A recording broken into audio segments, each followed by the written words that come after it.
During the Cold War of the 1950s, the U.S. Army sent thousands of soldiers into the desert at Nevada test site for one of the most dangerous military experiments ever conducted. The soldiers waited nervously inside trenches, then suddenly, the horizon exploded with a flash brighter than the sun itself. As part of Operation Upshot Knothole, troops witnessed a real nuclear detonation from only a few miles away. Seconds later, the shockwave slammed into the trenches, throwing dust and sand through the air while a massive mushroom cloud rose over the desert. But the most shocking part came after the explosion. The soldiers were ordered to climb out of their foxholes and march directly toward the blast zone as if preparing for nuclear war. The US government wanted to know one terrifying thing. Could soldiers still fight on a nuclear battlefield? Years later, many participants suffered serious health problems linked to radiation exposure, becoming known as the atomic veterans. These are not scenes from a science fiction movie. This really happened. The desert was silent.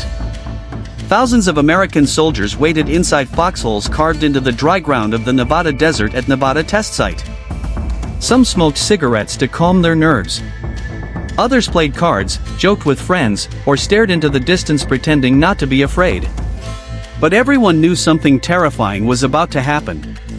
In the early years of the Cold War, the United States believed nuclear war with the Soviet Union was possible at any moment. Military leaders wanted to understand one question above all else. Could soldiers continue fighting on a battlefield after an atomic explosion? To find the answer, the U.S. Army launched massive nuclear exercises under operations like Operation Upshot, Knothole, and the Desert Rock Training Program. Real soldiers would be placed dangerously close to real atomic detonations. Before the blast, warning signs covered the desert roads.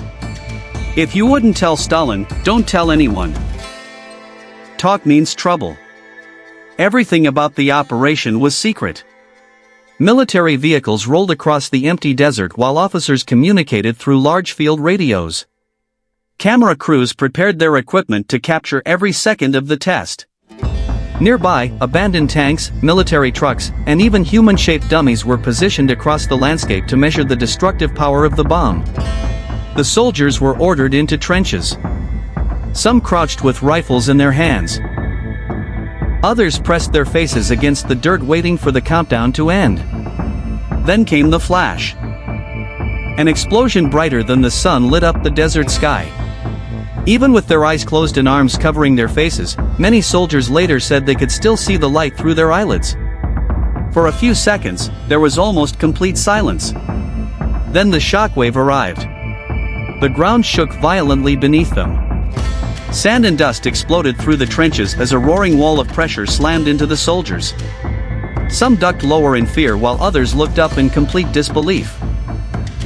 Above them, a giant mushroom cloud climbed higher and higher into the atmosphere. The cloud was so enormous it dwarfed the mountains around it. Soldiers stood frozen, staring at the growing tower of smoke and fire rising into the blue sky. But the test was not over. Moments after the detonation, officers ordered the troops to climb out of their foxholes. Still covered in dust, carrying rifles and equipment, long lines of soldiers marched directly toward the blast zone. Behind them, the mushroom cloud continued expanding across the desert like something from another world. The military wanted troops to experience the psychological effects of nuclear warfare. Commanders believed future wars might involve atomic weapons on the battlefield, and soldiers needed to learn how to keep moving despite the fear, noise, and destruction. As the men approached the testing area, they passed destroyed tanks buried in sand, burned military vehicles, and scorched equipment scattered across the desert floor. Some dummies placed near the blast had been ripped apart or burned beyond recognition. Teams wearing protective suits and white gloves entered the area carrying Geiger counters to measure radiation levels. At the time, many soldiers were told the tests were safe. Some were even instructed to simply cover their eyes during the blast. Few truly understood the long-term danger of radiation exposure. Years later, many veterans who participated in these nuclear exercises reported serious